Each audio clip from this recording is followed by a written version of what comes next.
Hey guys, today I want to talk about I think it's a really interesting topic. It's not one that you hear much, but it's one that I think it's really important to understand if you want to understand the relationship between you right now and your higher self. So if you want to understand what are you right now, and how does that relate to what you were before you entered this life, then I think you have to understand the concept of the second death. And it's one that, this is a concept that you don't hear spoken about much, certainly not directly. You'll see sources mention the concept essentially, but without calling it the second death. I like to call it the second death. I saw that, I came across that in a series of books by Brazilian spiritualists who did some really interesting work, and they were channeling really interesting stuff. And they mentioned the concept of a second death, but you can see it in like in the writings of Robert Monroe, the famous, astral traveler and the founder of the Monroe Institute. You can find it in lots of other materials. So the general concept is there, but it's not often described explicitly. But I think it's really good to describe it explicitly and to call it for what it is, and that is the second death. So, the first thing that you have to really come to grips with and understand is that you right now are, I like to call it the personality shell, the local consciousness, the local construct. This is the embodied personality that you are now, which is one aspect of yourself. This is just one part of yourself. You're actually something much, much bigger, much more vast, much more developed and evolved than what you feel right now. So that more evolved entity that exists at a different level, we typically like to call it, you'll see this referred to a lot in the sources, as the higher self. So what is the higher self?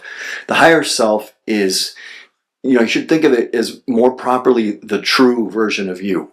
And right now, you're just one aspect of yourself. You're one aspect of your higher self that has projected itself into this reality, into this body, into this time, into this timeline, because there's many, many timelines, many, many possibilities, but you came here now for a reason.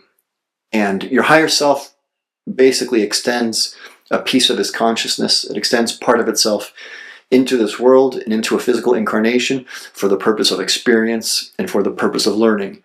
Because your higher self desires to reach new states of consciousness and to expand its own abilities and its own vision, let's say, its own ability to see out into the broader reality. And to do that, it turns out to be much more useful to come into a physical incarnation. I think the reason for that is that in a physical incarnation, especially like we have here on this planet, you are much more limited. There's limitations of physicality, of the natural laws. You have to abide by the rules of this reality.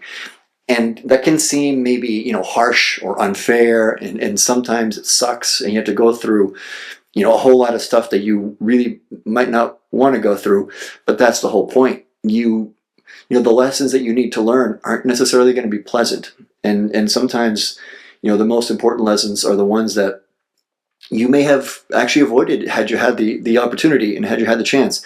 But the fact that you couldn't avoid them, because when you're incarnate, you may go through things that there's no way to avoid it. In the end, it turns out to be better. And in the end, you see, why that was a good thing, and why, you come to appreciate it afterwards. So that is what your higher self is doing. And that is basically what you are. You are the filtering process for your higher self. So, that may sound kind of like, okay, your higher self is using you and you're being controlled by someone else. No, that's you. You put yourself here. You agreed to limit your mental faculties, to limit what you can see, what you can observe. You put yourself into the limitations of this physical body for a reason, because this body enables experiences, certain types of experience. And as you go through life, you'll see that being a human, it's very interesting. It's very difficult, but it's you get sort of like I always I like to say it's a bittersweet experience, but it's very beautiful in its own way. It's not always easy, as everyone knows, and it can be very, very challenging and difficult. And yeah, I mean, sometimes it really sucks, but it's a very interesting thing, and that's why you do it. So that's sort of the basic structure, right? So you have your higher self, which is let's say a higher dimensional being. It projects aspects of itself into physical incarnations. So you shouldn't think of what you are right now, this personality, like I am this person, I'm a man, I'm this height, I was born here, this is my name, I like this kind of music. That is not the entity, that's not the personality that reincarnates. You, what you are right now, you will never reincarnate. Because the process of incarnation, as you come down from those higher dimensions into physical reality, you pass through that dimensional continuum, and you integrate yourself with a physical body that changes your personality, that defines a new personality. When the higher self extends a piece of its consciousness into a body, that body is going to have a certain family history. It's going to be part of a certain race. It's going to have a certain genetic structure, and all that is going to define the personality. So you right now will never reincarnate, but you right now are just a portion of you. So it's more like when you eventually die, but I think a better term for it is transition, which is what you usually see, because there really is no such thing as death. You can't die, you're eternal and infinite, but you transition from this reality to another reality. When that happens, you take your personality with you. If you like a certain kind of music and you transition to the higher spiritual realms, okay, you can keep hearing that music. You like a certain kind of architecture, you can create the reality. That's why it's so important to make the changes that you need to make. You've got to make them now, while you're here, while you're in a body, while you're incarnate. Don't wait. That's why you came here, because this environment, these limitations, it makes the choices you make here just that much more powerful, because you do have free will, but you still have confusion. You don't really know. You have to do a lot of things on faith. I mean, you could come here and choose to be, let's say a bad person. There's really nothing stopping you. You could do that if you want. But if you don't, the fact that you had that option available to you and you didn't, that is part of what helps you raise your level of consciousness. The fact that you chose to be kind when you could have chosen to be an asshole, that helps. That means that you're learning those lessons. So now maybe you don't have to repeat that lesson. You don't have to keep coming back and doing the same thing over and over. So, that's why it's really important to not waste this opportunity, because you will take the psychological structure that you've developed, the beliefs, the thoughts and feelings, you will take those with you. It's not like you die, you transition and you get immediate enlightenment. Not necessarily. You're going to create the reality that you go into, because you're going to enter these higher dimensional realms, which are extremely reactive to consciousness. And if you've ever had lucid dreams or out-of-body travel, if you've ever astral travel and near-death experiences, anyone that's had that can see. You might not really actually understand it if you've had a near-death experience. I haven't, but I've studied it extensively. You'll see like some people have a near-death experience and they are in a beautiful environment filled with Greek architecture. Why is that? They're creating that. They like it. If you're from India, maybe you're going to create Indian architecture. If you're from China, maybe you'll create Chinese architecture. Whatever it is that you like, and that's why you see people that are able to go and visit spirits or astral travel into those higher realms. They'll see a bunch of people living in a 15th century style German village. Why is that? Well, maybe that's the last time that they were incarnate, and that's what they like, and so that's what they recreate. You're going to take that with you. So, but you're also going to take your general attitude towards life. Are you a good person or a not so good person? You can also create a really negative environment. You have to keep in mind that your body right now is a filtering process, but it's a two-way filter.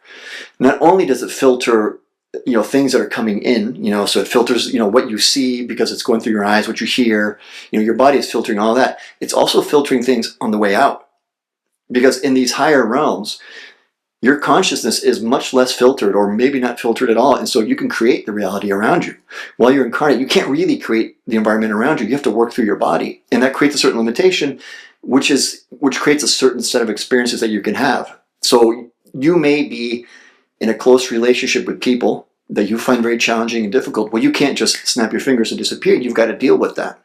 You can't just, your consciousness can't just, zip away and go somewhere else. Okay, you live with those people, or they're your neighbors, or you bumped into them in the street. You got to deal with that. And that's part of this, this learning process. When you're in the higher dimensional realms, you don't have to be around anyone. You can just create your own reality. You can be by yourself and create some idyllic, mountaintop scene, or go to the beach, whatever you want. Create some abstract, you're floating around in clouds. I mean, whatever the hell you want. It's up to you. But that also means that you can avoid the lessons. You can completely avoid it, and you can basically just goof off and spend all your time floating around in clouds of energy, which might be nice, might be great, but how much time do you want to spend doing that? I mean, there's more things out there than just, sitting around on the beach. Even if it's a utopian beach, you're in spirit realm, and it's incredible, and it's always a sunset, and blah, blah, blah. Okay, what are you going to do? How much time do you want to spend doing that? There's other things that are out there. So that's why you have to be so careful about how you act, how you behave while you're here, because you take that with you. And those thoughts and feelings, that mental attitude you have, you're going to create the environment that you go into. So what you need to, what you should be focused on while you're here is raising your state of consciousness, essentially becoming, a better person, because that's the reality that you're going to create when you transition. Now, the second death, what's interesting about that whole process is that once you transition and you take this personality with you, you can keep that personality for as long as you want. And maybe you spend, there's not really time, but there is sequence, there's some sort of like sequentiality, let's say. And so you can spend a long period of time as this personality that you are now, because you enjoy it, you like it. And so you're in heaven hanging out on the beach. But at some point you might be ready to move on. You might be ready to, go on to bigger and better things. And that is the second death, because you will transition from this physical body into these higher dimensional, into the spirit realm. But at some point you're going to transition from that spirit, from the personality that you hold now, that's just simply going to be, outside of the physical body. You will eventually rejoin your higher self, and you will absorb yourself back into your higher self. And that's when you're really going to start to open up the panorama, the vista that you have available to you, and you'll realize all of the experiences that you've had. You'll realize all the different lives you've led here or elsewhere. I mean, Lord only knows what you really are.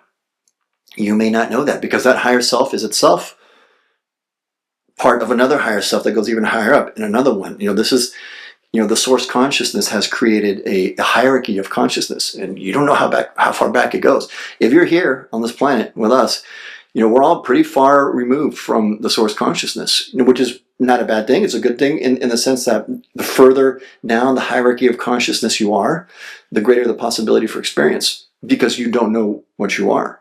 And so you can experience all sorts of really crazy and interesting things. So what you will see in good sources is that you'll see references to, let's say, a really good astral traveler is able to make contact with spirits. The spirits will tell that person that, yeah, sometimes there's spirits that they're hanging out with, and they may spend long periods of time, and it turns out that they lived in the 17th century and blah, blah, blah, and then one day they're gone. They disappear. Where do they go? Now, they don't know. Where did they end up? They don't know. In the same way that when you're here, someone dies, for most people, you say, okay, where'd they go? Like, I don't know. They're just dead. They used to be here, and now they're dead. Well, that happens to spirits too. And that's the second death. Those spirits have reached the realization that they no longer need to hold that personality. You don't lose that personality. You don't forget it, but you rejoin the greater personality. And that's what the higher self is. You rejoin that higher being, that more developed being that sends itself into many, many, many different bodies. And then when you absorb yourself back into that higher self, then you start to, remember and see all these different versions of you, which are distinct and independent versions, but you're connected to. So I don't know what that feels like. I've seen people describe it, and that's just going to be very, very interesting because, you're you right now, and you remember all the experiences you've had, but it would be really weird to see like another person, essentially, that's had its own experiences, lived its own life, but you know that that's you. That's still, it's, that you're all the same person. And so then there might be many, many, many versions of you that all join together, into the higher self.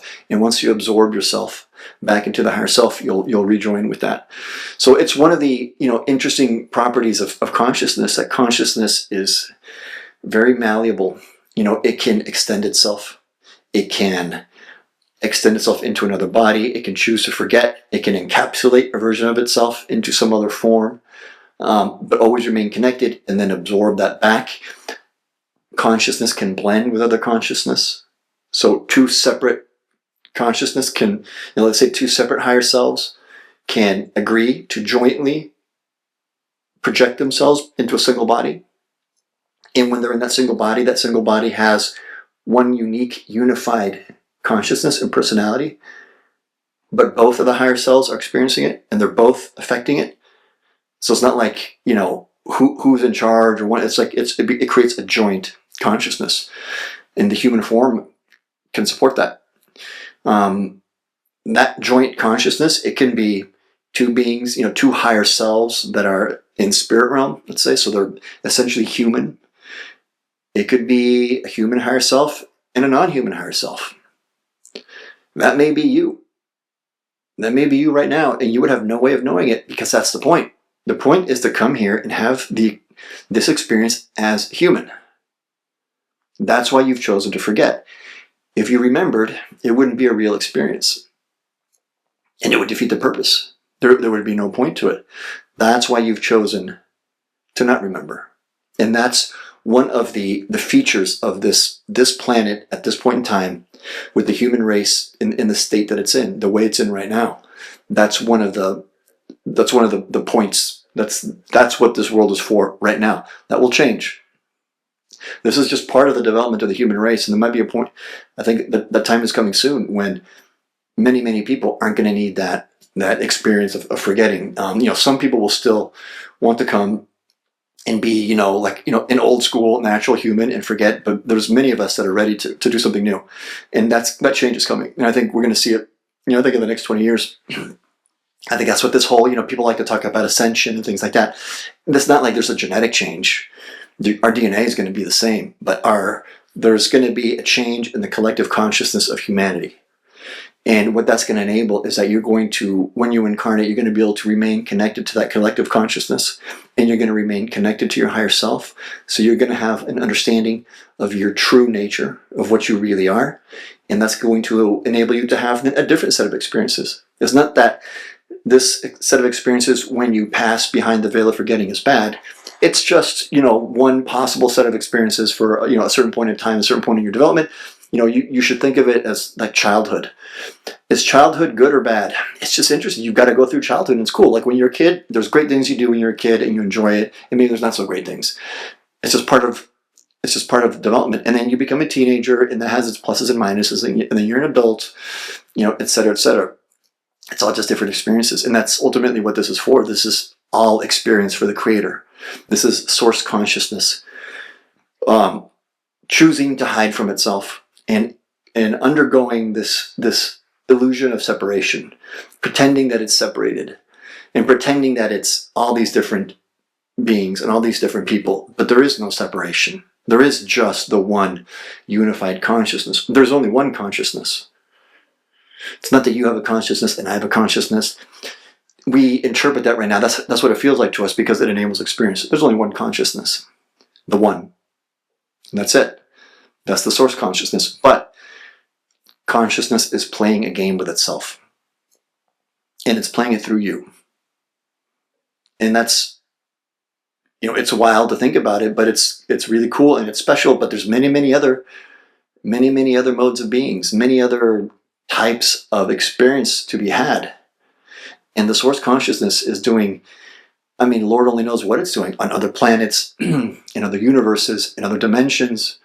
There's, races that we would not be able to comprehend in the slightest, because they may not even come from a physical reality. They may have a completely different mode of being. But that's all interesting experience for the source consciousness.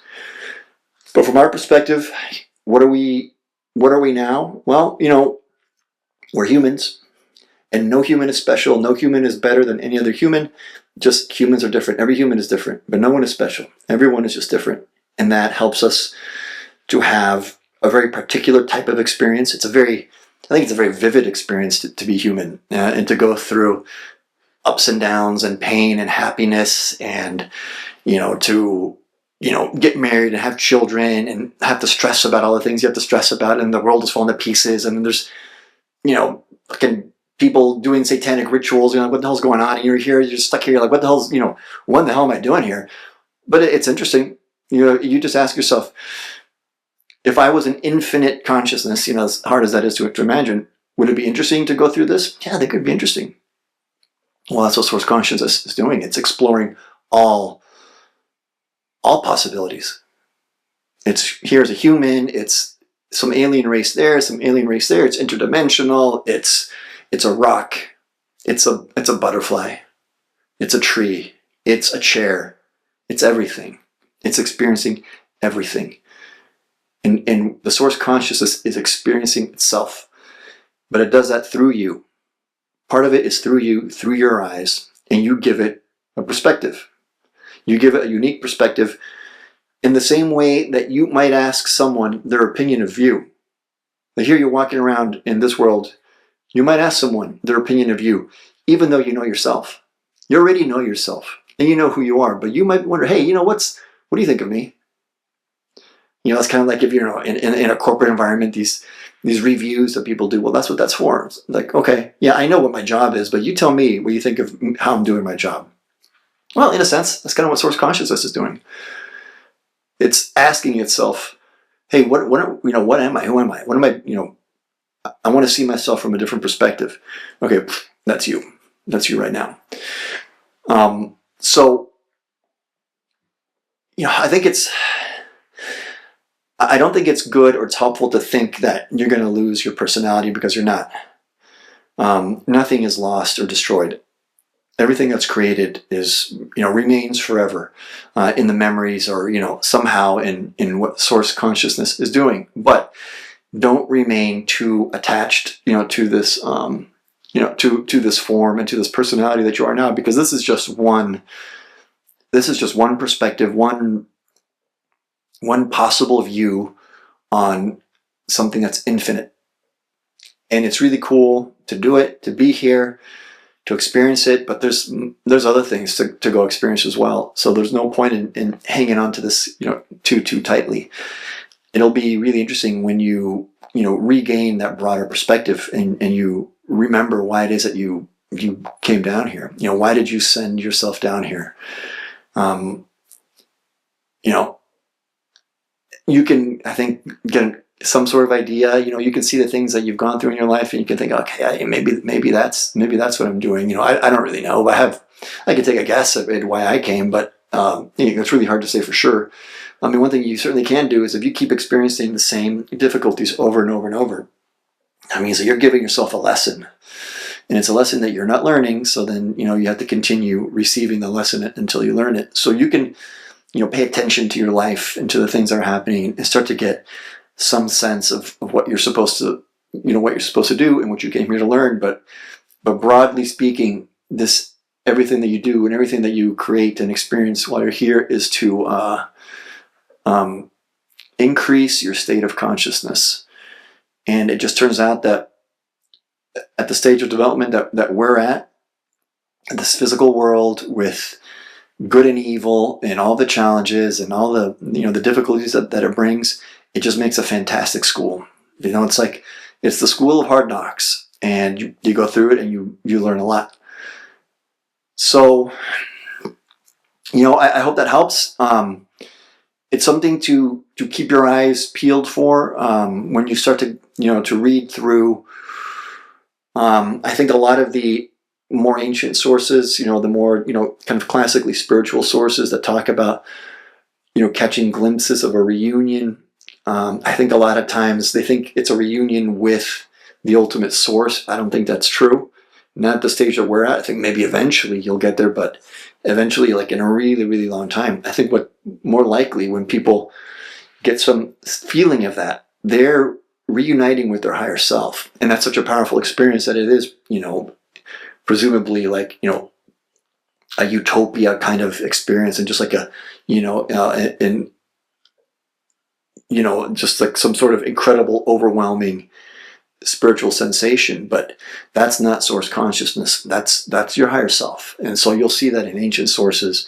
You'll see that in the more modern spiritualists. And interestingly, you'll see that in channeled communications from ETs. You'll see that in the raw material, and you'll see that in the Zeta interviews.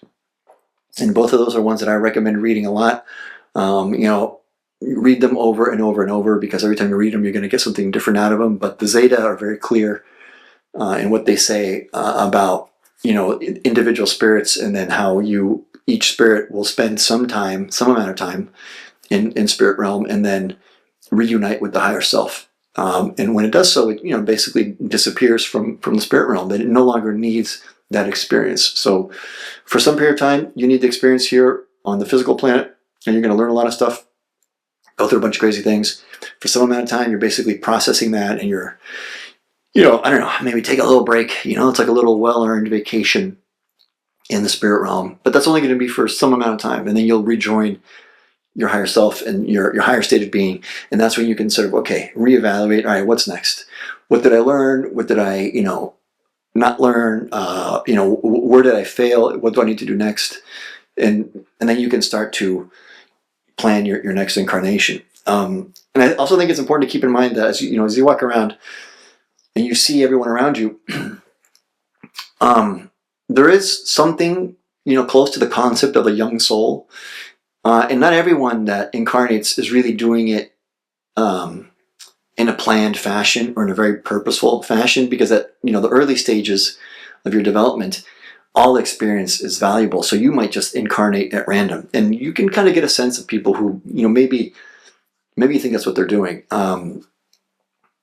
But I think as you continue to develop, and as you have more and more lives and more experiences, your higher self is going to take greater and greater control, and it's going to start to choose its incarnations more carefully, because it's going to have much more precise needs and requirements of what it wants to do. And so there's going to be some point where a random incarnation is maybe not that useful. Maybe you already learned that lesson. You already did that 10 times. It's like, okay, I get it. I don't need to, be born and get my head knocked in some battle. Okay, I already did that. Can we move on to something else? And that sort of evaluation and planning is, I'm assuming, I suspect that's kind of what happens when you absorb yourself back into your higher self. You'll see the true totality of your total being, your true nature. And that's when you can see, okay, what have I learned? What is my true state of consciousness? Where can I go next? What kind of incarnations would help me do that? And then you'll start to project yourself back into, many different bodies. And I think what's really, really cool to think about is that, there'll be a time when incarnation into this planet may not be what you want to do. And there's other possibilities out there. That's a really cool thing to think about. I think we're going to have that option open to us. I mean, some of us probably already have, but I think it's something that's going to happen to a lot more of us, in the future as the human race in general develops. And just imagine that. Imagine, understanding that, hey, you know what? Maybe I'm going to go, what would it be like to be born on that planet, or in that reality, or in that dimension? That might give me a different perspective, and you're going to do that too. So that's going to be pretty cool. All the more reason then to not waste this opportunity, not waste this time. Do everything you can, as much as you can, to increase your state of consciousness, which is really simple. It's not like, what do you do? Just be a good person. So just be kind to people.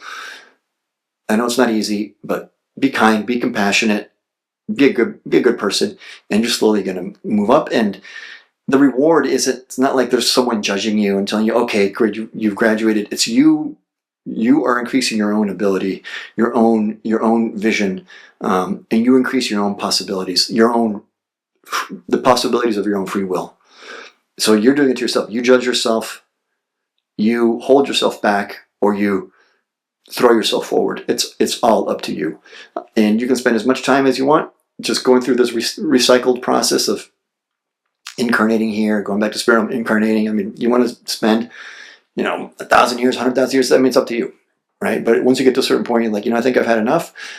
What else is out there? Then you can focus on that and start making progress. So the more of us that start to do that, then I think it's going to be better for the whole human race. And there's going to be a lot of cool things that we can experience and we can do. So that's it for today, guys. If you have any comments, feel free to drop them down below. Do the usual, like, subscribe. I guess there's some algorithm, doesn't matter. AI is going to take over soon, so whatever. I mean, you can like it, you can not like it, doesn't matter. The AI is not going to, you can't tell the AI what to do, so don't sweat it. Anyways, thanks, guys.